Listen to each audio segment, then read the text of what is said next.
दोस्तों नमस्कार। आप सभी का स्वागत है मेरे न्यू ब्लॉग में। मैं आज आपको दिखाने वाला हूँ पहाड़ के कुछ खूबसूरत से नज़ारे। आज जब मैं बैठा था तो मेरे मन में विचार आया कि एक ब्लॉग ही बना लूँ, क्योंकि इसका एक उद्देश्य यह भी था कि जब कुछ वर्षों के पश्चात अगर मैं इस वीडियो को देखूंगा तो यहाँ का दृश्य शायद कुछ और ही होगा। क्योंकि मैं यह इसलिए कह रहा हूँ, पहाड़ों पर सुविधाओं के अभाव में दिन प्रतिदिन पलायन होता जा रहा है और कुछ वर्षों के बाद शायद ये खेतों में खड़ी फसल तथा ये बेलों पर लगी ककड़ी, करेला, कद्दू शायद देखने को ना मिले। आज जो ताज़ी ताज़ी सब्जी हम अपने खेतों से तोड़कर ला रहे हैं, शायद कुछ वर्षों के पश्चात हम दुकानों से खरीदेंगे, वो भी बहुत दिनों की रखी हुई। कुछ साल पहले पहाड़ के लोगों का जो आय का साधन हुआ करता था वो कृषि हुआ करता था। कृषि से लोग अपनी आजीविका चलाते थे, अपना जीवन यापन करते थे। लेकिन कुछ सालों से इसमें भी कमी आ चुकी है। कभी तो बारिश न होने के कारण फसल सूख जाती है, तो कभी तैयार हुई फसल को जंगली जानवर खा जाते हैं।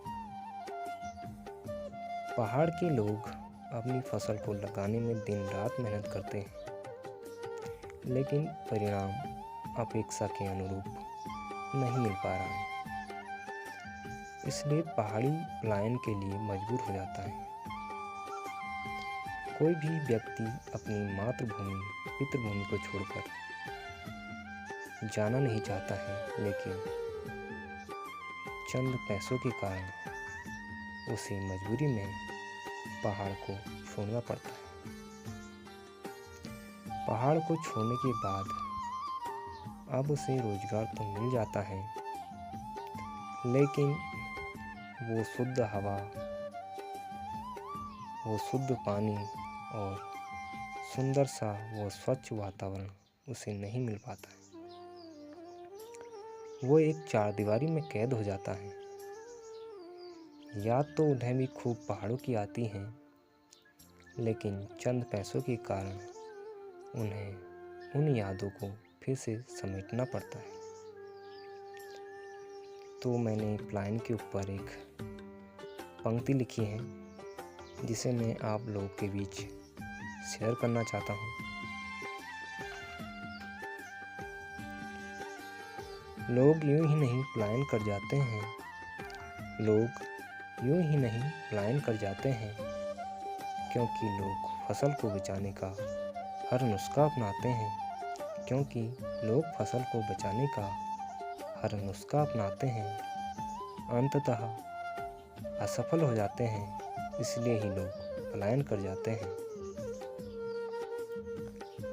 पलायन होने के बाद आप ऊंचे नीचे हरे भरे पहाड़ों को तो देख पाएंगे, लेकिन जो पहाड़ों की खेतों में लहलाती फसल है और जो पहाड़ों में बसे दयालु और सुख दुख में एक दूसरे का साथ देने वाले लोग हैं, वो शायद ही आपको फिर नजर आए। एक दिन हमारी पहाड़ी बोली का भी अस्तित्व समाप्त हो जाएगा, क्योंकि आज की पीढ़ी को हम अन्य भाषाओं का ज्ञान तो दे रहे हैं, लेकिन जो हमारी पहाड़ी बोली है उसको नहीं सिखा पा रहे। हम अपनी ही पहाड़ी बोली बोलने में कतराते हैं, हमें उसे बोलने में शर्म सी महसूस होती है। अगर हम कहीं बाहर भी जाते हैं तो वहाँ पर अगर हमें कोई अपना ही पड़ोसी का ना मिल रहा हो, हम वहाँ पर अपनी पहाड़ी बोली में बात नहीं कर पाते।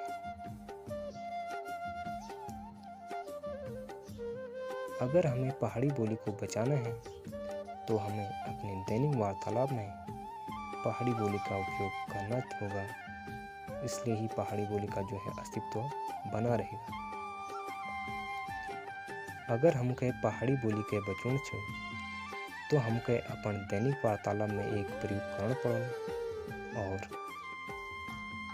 अपन सब पहाड़ी दबे हम पहाड़ी में बात करूँ तो कहीं ना कहीं एक नई जीवनदान मिलल और जो हमारी पहाड़ी जो विलुप्ति के कगार पर छे एक अस्तित्व खत्म होने से बचो। हम सब के अपनी पहाड़ी बोली प्रचार विभिन्न रंगमंचों माध्यमल तथा नाटकों माध्यमल तथा सोशल मीडिया माध्यमल करण पड़ल, तब जबेर पहाड़ी प्रचार है सकल और लोग एक जानना कोशिश करन और एक सीखने कोशिश करन, तब जबेर हम अपनी पहाड़ी भाषा के बचा सकूं। दोस्तों, अगर आपका मेरा यह वीडियो पसंद आ तो वीडियो को लाइक ज़रूर करिए और चैनल का सब्सक्राइब करिए और अपना राय कमेंट में ज़रूर बताया। धन्यवाद।